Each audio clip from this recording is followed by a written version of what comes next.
amalan-amalan sunnah. Yang dimaksud di sini adalah sholat sunnah. Walau usolli siwa fardhin walau asubi. Di sisi lain, jangan sampai kalian meninggalkan siwa fardhin, yaitu sholat-sholat fardu, ya. Apapun keadaan, walaupun kalian sumpah misalnya boleh, katakanlah majikan atau mungkin tak boleh sholat misalnya gitu.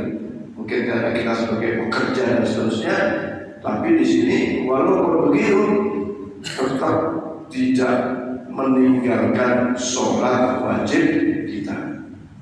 Nah, jadi yang besar jangan sampai kita itu meninggal dunia tanpa menambah amalan-amalan sunnah, amalan-amalan sholat sunnah. Nabi ini sholat sunnah. Tadi di dalam surat Al-Isra saya baca, wa minal laili fatahajjat bihi nafilatan lak, dan pada malam hari bersungguh-sungguhlah nafilatan lak, melaksanakan sholat nafilah. Ya, nafilatan lak, sholat sunnah bagimu. Ya, asa yab'asaka rabbuka maqaman mahmudah, agar kalian mendapatkan posisi terpuji, tempat yang terpuji di sisi Allah Subhanahu wa Ta'ala. Ya, wa minal laili, dan dari sebagai malam itu fatahajjat. Ya, di sini diartikan fatahajjat, maka bertahajudlah. Ya, sholat maksud sholat tahajud, sholat yang sungguh-sungguh dikerjakan. Maka tahajud itu kalau nggak sungguh-sungguh susah. Kan harus bangun tidur dulu, apalagi kalau mengambil waktunya seperti malam yang terakhir itu luar biasa, sulit. Banyak yang sulit daripada yang mudah. Ya. Maka fatahajjat, bersungguh-sungguhlah, niat yang kuat, sungguh-sungguh melaksanakan sholat nafilah, sholat sunnah. Nah, itu tahajud, dan diantaranya adalah sholat malam, itu sholat witir. Ya. Dan witir tidak mungkin dikerjakan di siang hari. Ya. Pada saat sekarang kita baca hadis Rasulullah SAW dari Imam Muslim dan Imam Ahmad, disebutkan wa Ali bin Umar wa Ibn Abbas, dari Umar dan Ibnu Abbas, annahuma, keduanya mendengar sabda Nabi sallallahu alaihi wasallam. Sahabat Umar dan Ibnu Abbas mendengar Rasulullah sallallahu alaihi wasallam itu bersabda, berkata, al-witru rakaatun min akhiril laili. Salat witir itu adalah satu rakaat di akhir malam. Ya, ini yang kemarin kita bicara. Kalau bangunnya pas menjelang subuh gitu, maka masih boleh sholat witir satu rakaat. Ya, kalau pas. Kan kemarin itu faidah hatta subha witir biwahidatin. Hadis yang kemarin kita baca. Kalau faidah hatta, kalau kita khawatir, pokoknya takut tidak memperoleh witir sementara agak kesiangan tahunnya sebelum subuh tapi sudah mendekati subuh, maka berwitirlah walau hanya biwahidatin, satu rakaat saja.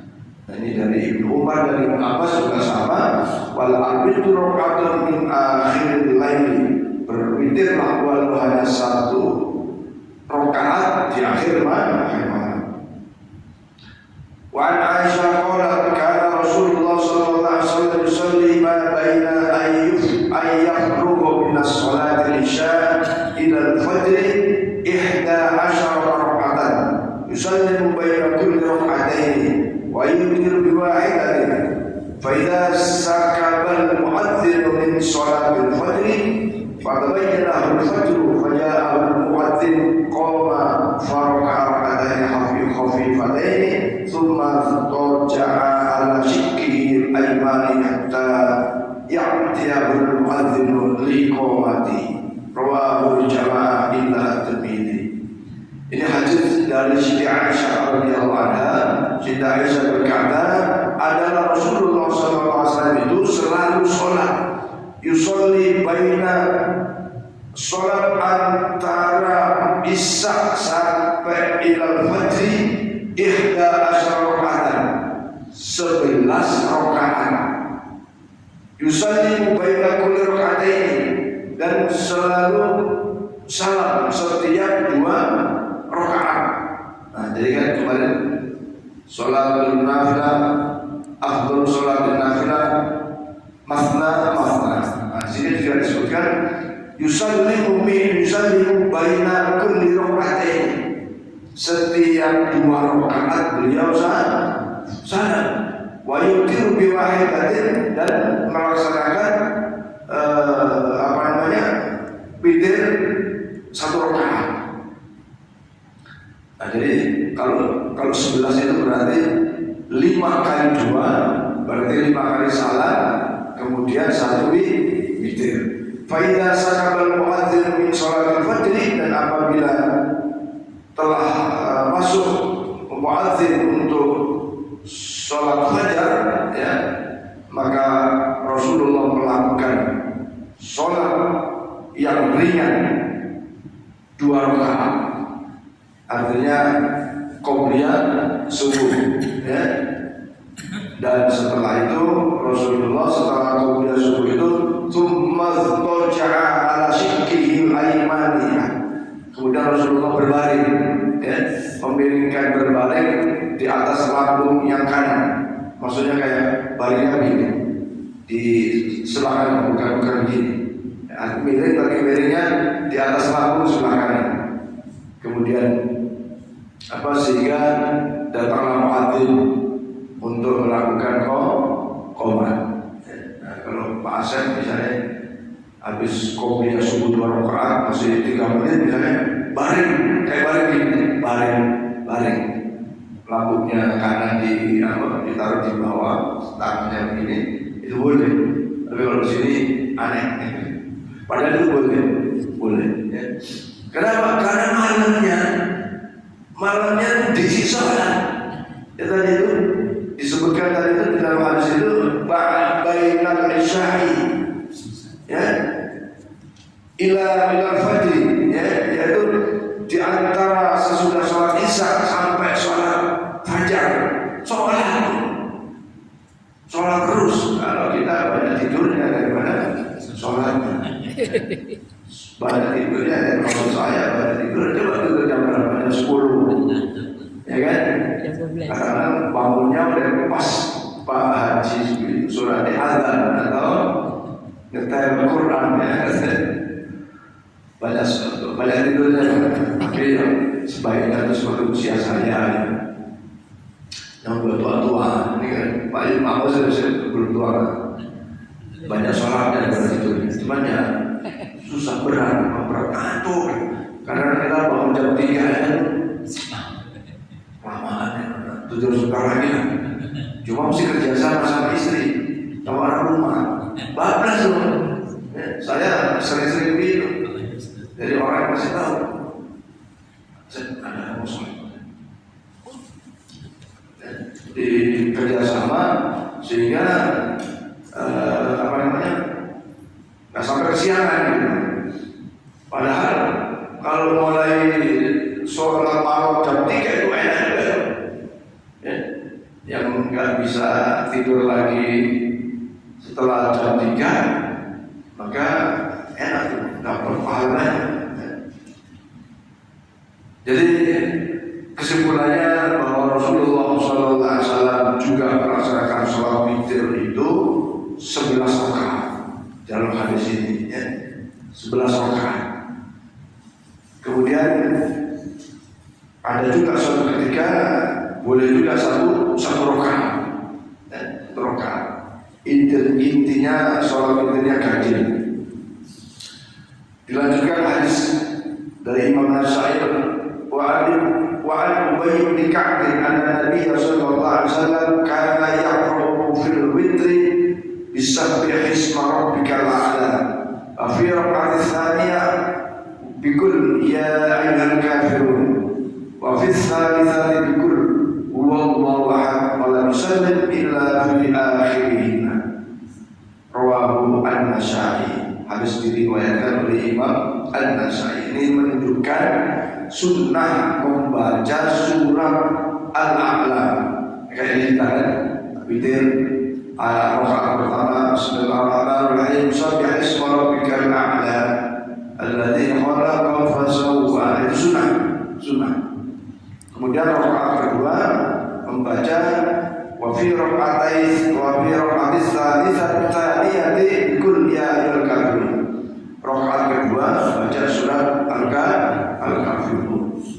Nah, jadi ini sunnah. Tidak baca surat ini pun boleh, tapi nggak ada persunahan. Kalau witir rakaat pertama baca surat Asy-Syamm atau Sabihis itu sunnah. Jadi sunnah di atas sunnah.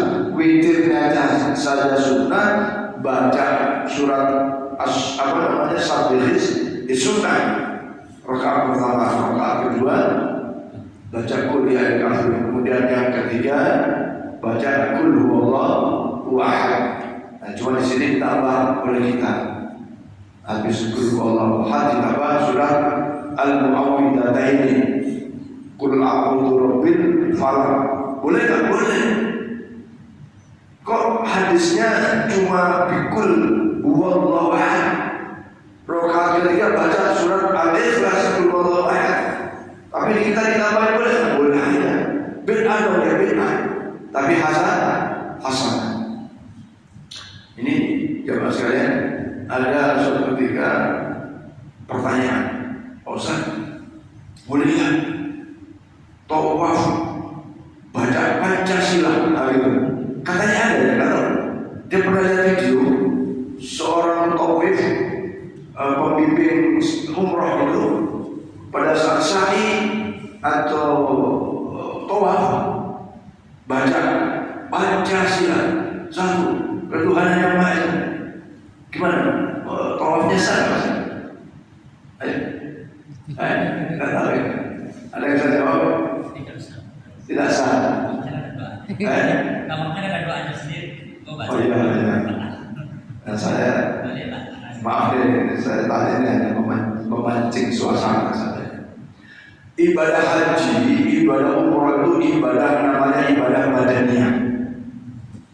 Ibadah badaniyah, bukan ibadah yang rukunnya qauliyah, ucapan. Beda kalau sholat itu ada gerakan, berarti badan. Sholat itu rukun qauli, rukun fi'li, rukun qalbi. Atau dibalik, sholat itu rukun qalbi. Di mana rukun qalbinya? Rukun hati. Di mana? Niat. Nah, kemudian rukun fi'li. Di mana fi'li? Gerakan. Berarti badan. Ada lagi rukun qauli, ucapan. Apa ucapannya? Baca surat Fatihah, takbir, ya kan? Tahiyat dan seterusnya. Ini imam-imam kita mesti paham ya. Sholat itu rukunnya ada rukun qalbi. Rukun itu yang wajib. Apa? Rukun yang qalbi. Qalbi itu gimana? Niat. Niat dalam hati. Ada rukun fi'li. Ada rukun fi'li gerakan. Ada berdiri, ada rukuk, ada i'tidal, ada sujud. Nah, masing-masing ada hukumnya. Sujud hukumnya atau hukum sujud apa? Tumanina. Baca doa. Dan baca doa sama sah. Allahu Akbar subhanahu wa ta'ala. Atau tidak baca sama sah saja. Ini berbeda. Yang wajib di dalam sujud adalah tumanina. Tumanina itu tenang sejenak, berhenti sejenak. Nah, rukun qaulinya ya Fatihah. Ya. Mesti sholat mesti baca suratul Fatihah. Ya, termasuk tadi diawali dengan takbir, kemudian takbir intikor. Ada yang kemarin itu saya lihat berada di tempat sujud baru Allah Akbar. Ya. Nah, jadi udah Allah dari berdiri dia tuh langsung begitu dia udah mulai nampak kakinya terus ini baru Allah Akbar. Nah, ini makmumnya ya bingung di belakangnya. Tapi anehnya pada saat bangun dari sujud ke berdiri itu Allah Akbar. Masih belum posisi berdiri, akbarnya sudah selesai. Nah, jadi itu nggak paham tentang takbir intikal. Takbir intikal itu takbir pergantian rukun yang diikuti dengan takbir. Ya. Pergantian rukun dari berdiri ruku. Ini kan rukun, berdiri ruku. Ini rukun. Maka Allahu Akbar dari rukuk ke i'tidal, sami Allahu liman hamidah, Allahu Akbar gitu. Nah, umroh atau sa'i itu ibadah badaniyah, sehingga kalau kita baca bukan bacaan talbiyah, bukan bacaan doa-doa sa'i atau tahlil, sa'inya sah, tawafnya sah, umrohnya sah, walaupun dia membaca Pancasila. Nyanyi pun boleh, nyanyian syair-syair. Yang nggak boleh itu kalau dia bicara syair-syair yang birahi atau nggak boleh, atau omongan jelek nggak boleh. Orang sa'i sambil ngomong itu boleh, tapi omongan yang tidak mengandung kemaksiatan. Cuma tidak mendapatkan fadilah-fadilah di dalam umrohnya, tidak dapat kesunahan-kesunahan dalam sa'inya. Kenapa? Orang haji, orang umroh itu disunahkan banyak-banyak membaca talbiyah. Labbaik Allahumma labbaik, labbaik la syarika lak labbaik, innal hamda wan ni'mata lak la syarika lak, terus gitu saja. Atau kalau tawaf itu subhanallah alhamdulillah atau Rabbana atina fid dunya hasanah wa qina adzabannar wa qina jannata Allah ya azza wa jalla, seterusnya.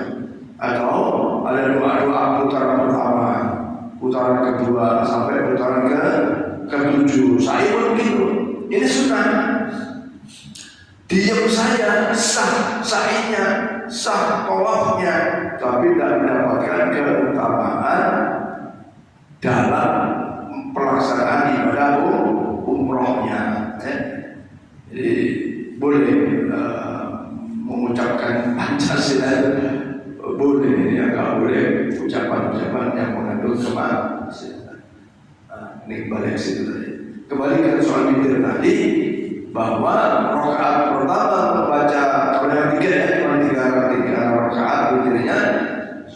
Rakaat pertama baca Sabihis, ke rakaat kedua baca Kul ya ayyuhal kafirun, kemudian rakaat ketiga baca Kul huwallahu ahad, ditambah dengan muawwidhatain, yaitu Kul a'udzu bil falaq, Kul a'udzu birabbin nas. Kalau cuma Kul huwallahu ahad saja nggak boleh. Kan satu rakaat biasanya kan setelah Allahu Akbar salat Fatihah, bismillahirrahmanirrahim, Qul huwallahu ahad, Allahu samad, lam yalid wa lam yulad wa lam yakul lahu kufuwan ahad, Allahu Akbar. Boleh ya. Nah, Pak Suki ini calon imam terawih.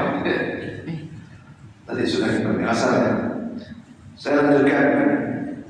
Wa an Aisyah qalat kana Rasulullah sallallahu alaihi wasallam yutiru bi thalathin la yafsilu bainahunna. Dari Siti Aisyah radhiyallahu anha, qalat Rasulullah, Siti Aisyah berkata, kana Rasulullah sallallahu alaihi wasallam adalah Rasulullah sallallahu alaihi wasallam yutiru bi thalathin. Salat witir bi thalathin dengan 3 rakaat, la yafsilu bainahunna, tidak dipisahkan di antara atau tanpa memisahkan antara rakaat-rakaat tersebut. Artinya para sekalian, boleh witir itu langsung 3, boleh. Ini dalilnya, ya.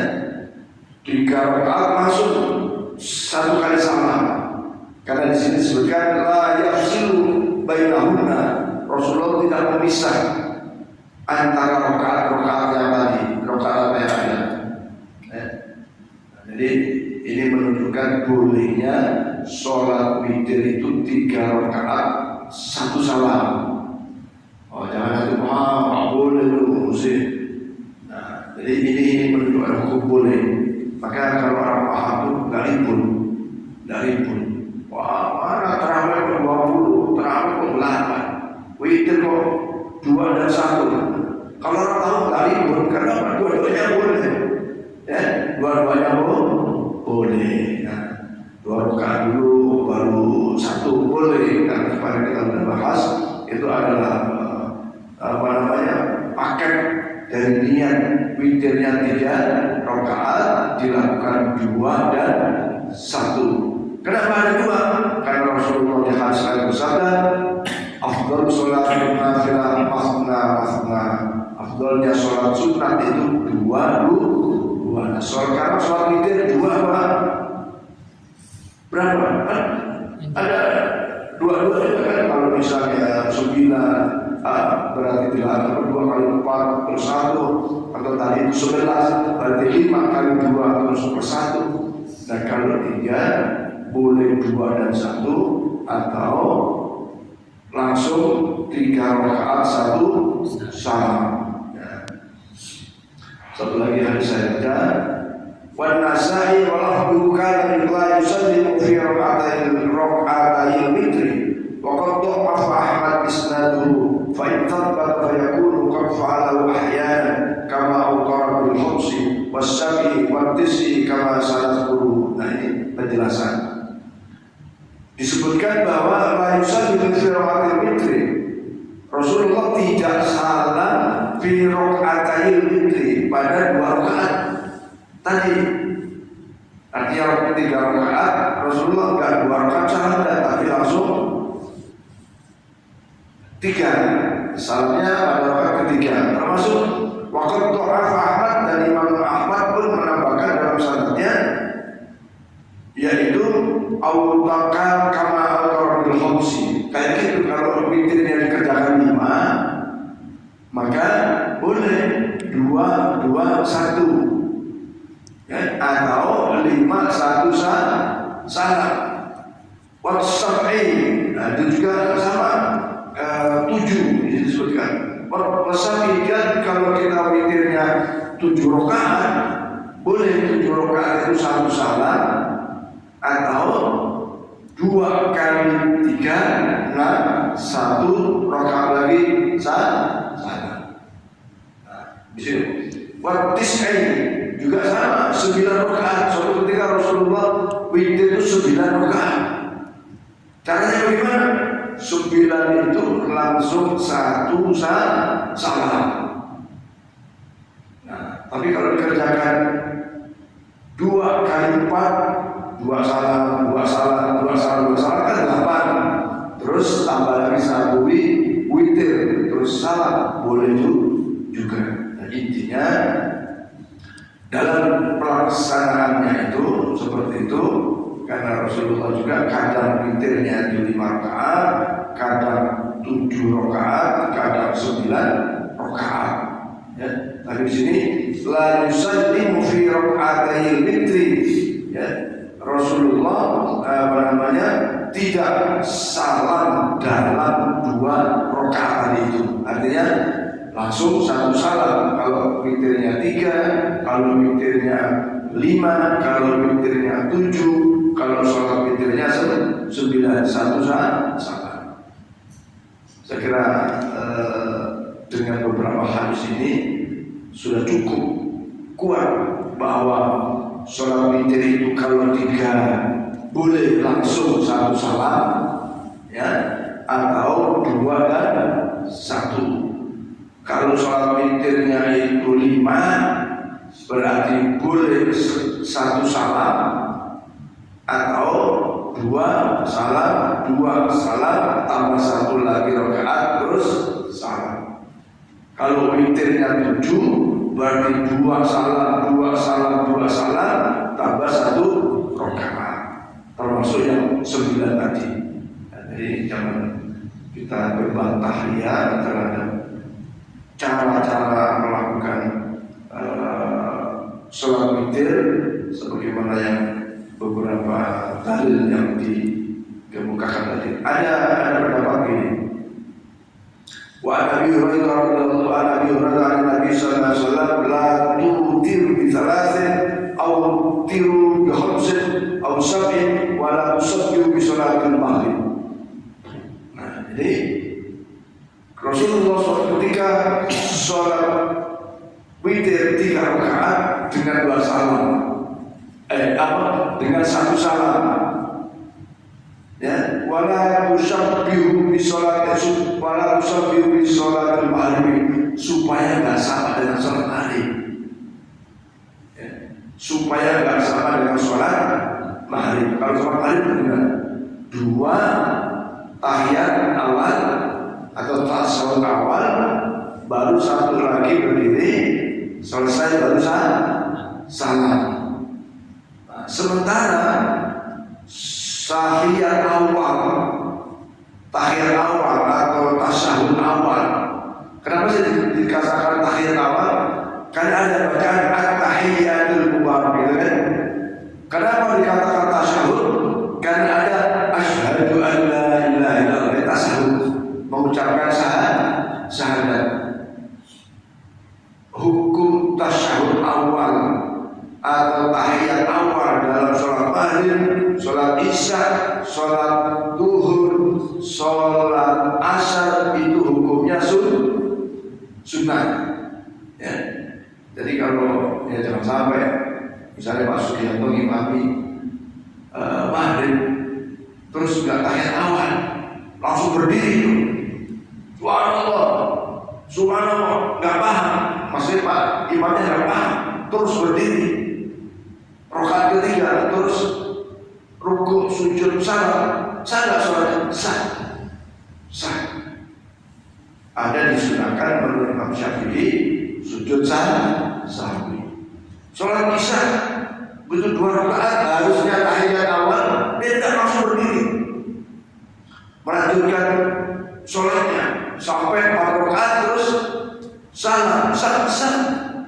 Karena tasyahud awal hukumnya sunnah. Nah, ada cerita ya Pak, cerita guru. Ya, dia tahu bahwa subuh itu disunahkan membaca surat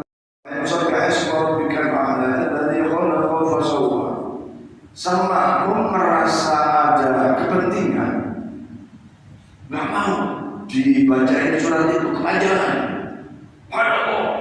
Allah sang imam terus berubah, Bismillahirrahmanirrahim, Qul ya ayyuhal kafirun, Subhanallah, salah gitu. Wah, bingung imam. Bismillahirrahmanirrahim, Qul huwallahu ahad, Subhanallah. Akhirnya apa? Ada orang datang, jamaah datang, tapi belum sholat. Pak imam belum baca Fatihah gitu. Bukan kecepatan. Imamnya saking semangatnya ingin melaksanakan sunnah Rasul, Jumat subuh baca surat Al-Baqarah, begitu Allahu Akbar terus baca iftitah, Bismillahirrahmanirrahim, Subhanakallahumma wa bihamdika. Nah, karena guru atau imam baru tak paham, dikira makmum subhanallah ada salah bacaannya, akhirnya dirubah. Ternyata saking terburu-burunya tidak baca suratul Fatihah. Untungnya ada makmum yang belum sholat, belum baca Fatihah. Gimana sholatnya? Besar. Kalau yang ucapkan makmum udah sholat, sudah takbir, dia tidak boleh nggak sah. Baik, kira itu para jamaah sekalian tentang sholat witir, dan masih ada yang nanti beberapa hadis lagi kita lanjutkan. Ya, Pak Ustaz sekali lagi baru selesai supaya kita mantap namanya para calon-calon para imam-imam upaya tahu hukum tentang sholat. Silakan mungkin kalau ada pertanyaan. Ada Ustaz, ada dua yang mau bertanya. Yang pertama, kalau misalnya kan udah sering kalau orang rakaatnya tuh terlupa sampai rakaat keberapa nih? Apakah itu bisa kemungkinan terjadi orang melakukan sholat witir tapi lupa udah rakaat keberapa? Ya. Itu yang pertama. Yang kedua misalnya ini sering tanyakan sih, saya agak lupa. Saat kita melakukan sholat witir tapi ada orang menganggap kita sedang sholat apa wajib, jadi mengimam, apa kita bisa ngasih tanda tertentu? Itu aja. Begini, kalau kita lupa jumlah atau bilangan rakaat dalam sholat itu kita harus menetapkan yang tersedikit 2 atau 3, 2 putuskan. Imam itu kayak pilot, pada saat-saat kritis itu harus ambil keputusan, ya kayak gitu. Dan keputusannya sepersedetik tuh. Kalau imamnya lama misalnya keputusan itu, wah makmum dia galau. Mudah-mudahan ada yang galau. Jadi ambil yang walaupun nanti makmum beraneka ragam kan, tapi makmum hukumnya harus ikuti imam, ya, harus ikuti imam. Yang parah ini kan begitu. Setelah diperintah Bismillahirrahmanirrahim, tidak ada surat yang apa, blank, Pak Haji, blank. Nah ini harus kami sikap cepat, ambil surat yang gampang, kurang pintas kayak Allah kayak. Nah pintar tuh kayak si sama namanya Akilah kemarin itu waktu Maulid. Itu sesungguhnya kan dia mau menghafalkan surat As-Saff, ya kan? Besar sikap Wahabi, cuma di sini dia lupa setelah si Aliyah itu dia lupa, tapi dia bisa ambil alih menguasai perasaannya, langsung Qul a'udzu birabbin nas gitu. Itu tuh. Jangan sampai terus bergegeran nggak nyambung. Nah, kalau anak kecil boleh jadi nangis, tapi kalau bapak-bapak timpang terus alhamdulillah jangan sampai termasuk saya atau kita ya. Blank, terus kelamaan ya nanti ganggu. Cepat ambil baca surat yang gampang ya, kurang kayak apa, supaya gitu. Setelah misalnya dari saya, misalnya saya alhamdulillah mau baca surat As-Saff ya, terus lupa, cepat ambil Bismillahirrahmanirrahim, Allahu samad, dan jadi barang yang bermanfaat. Bismillahirrahmanirrahim. Boleh. Ya, oh, sholat subuh kok tadinya tuh Pak Haji Suradi mau baca Al-Ghasyiyah misalnya kan, ya Al-Ghasyiyah tapi lupa. Terus cepat ambil surat yang gampang, surat Al-Qur'an ya. Habis itu baru langsung baca surat Al-Ghasyiyah misalnya, ya itu boleh. Walaupun pasti makmum ini mudah-mudahan makmum ngerti atau ada ilmunya sehingga tidak ada, ya. Jadi ambil yang tersedikit. Kemudian orang sholat witir ada makmum ikut, ya kan? Nah makmumnya harus paham, ya. Kalau sebagian saya membolehkan, kecuali kalau dia ini misalnya sholat jamaah, sholat kosor tidak boleh. Nah, ada lagi pendapat itu ngasih isyarat ya, dengan melepas tangan atau apa supaya makmumnya paham bahwa ini sedang sholat sunnah, ya, jadi tidak diikuti dengan sholat wajib. Nah yang pokok sebenarnya makmumnya harus paham sebelum ia bermakmum, ya. Kalau sebagai anggota mesti tahu siapa komandannya lagi. Mungkin ada yang lain. Ya, jadi Pak sudah cukup. Para teman sekalian, mudah-mudahan apa yang saya sampaikan kita baca ini ada manfaatnya. Nah, dari semua itu yang terpenting, mari kita istiqomah dalam sholat witir. witir setidaknya dilakukan pada sholat sunnah ba'diyai sah. 1 rakaat boleh, tapi harus cukup di ba'diyai sah dulu 2 rakaat. Minimal lah 3 rakaat. Lama sebentar. Ayat yang dibaca yang cepat boleh. Atau dibaca tadi asal atau sabikis sama al-kafir tidak boleh. Wallahu a'lam bishawab. Al-Fatihah. A'udzu billahi minasyaitonir rajim. Bismillahirrahmanirrahim. Alhamdulillahirabbil iyyaka na'budu wa iyyaka nasta'in. Shiratal mustaqim. Shiratal ladzina an'amta 'alaihim ghairil maghdubi 'alaihim waladdallin. اللهم صل على سيدنا محمد وعلى ال سيدنا محمد. اللهم اغفر لنا ذنوبنا ولوالدينا حقنا وخيرا. اللهم ربنا زد علما نافعا وعلما مقبولا رزقا واشهد بارك على طيبا. اللهم اجعل امورنا امور الدنيا والاخره. ربنا هب لنا من ازواجنا وذرياتنا قرة اعين واجعلنا للمتقين اماما. ربنا اتنا في الدنيا حسنه وفي الاخره حسنه وقنا عذاب النار. والحمد لله رب العالمين. السلام عليكم ورحمه الله وبركاته.